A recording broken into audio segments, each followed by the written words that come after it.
Shalom from Jerusalem. This is Uriel, LCP, Independent News, Jerusalem, Israel. Sir, what do you think about Israel as a whole?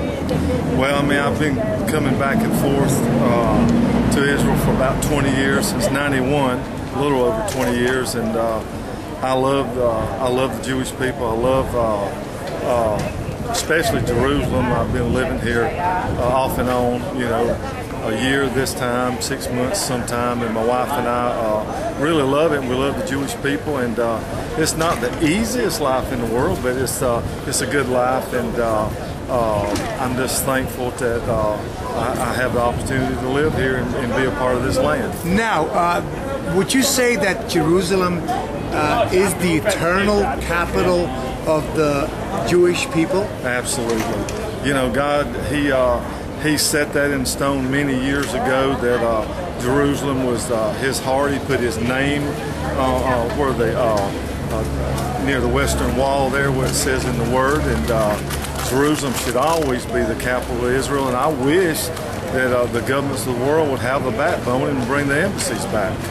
Now, talking about the world, let's talk about the United Nations. As you know, the United Nations has been very anti-Semitic towards the nation of Israel, passing resolution after resolution against Israel. Why the United Nations continue to favor the so-called Arabs and not favor the nation of Israel as a whole?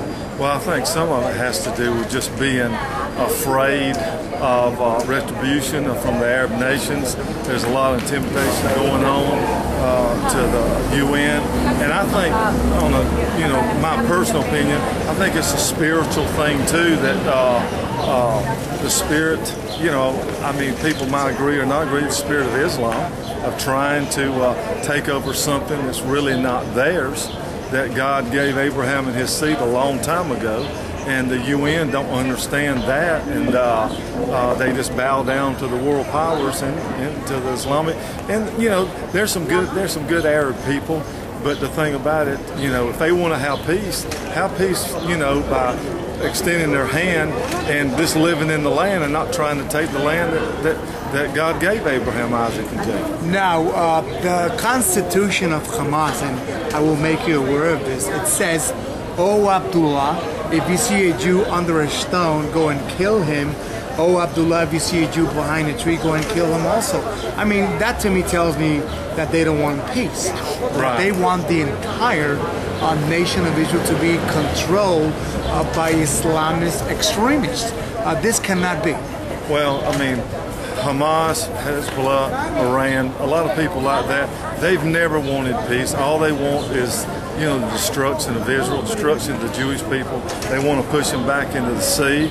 It's not about peace, it's about, eradicating the Jews. And I tell you something, they can do all they want to do, say all they want to do, but in the end, God is on the right side, and He's on the side of the people that He gave the land into in the first place. Now, one final question. Has the Obama administration done enough to deter the Iranian threat that they're posing to Israel and to the entire Middle East? Well, first, I can say that I don't want war. I don't want anything that, for that to happen. But I think the Obama administration is, they're like the UN.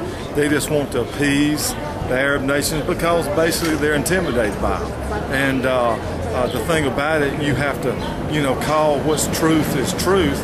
And when somebody wants to wipe out a race, just like, in Nazi, Germany, when they want to, eradicate people, that you've got to take a different, stand with it, and you've got to stand up and say what's right and do it, and that's why when America or anybody else quits standing by Israel, that's when their nations fall.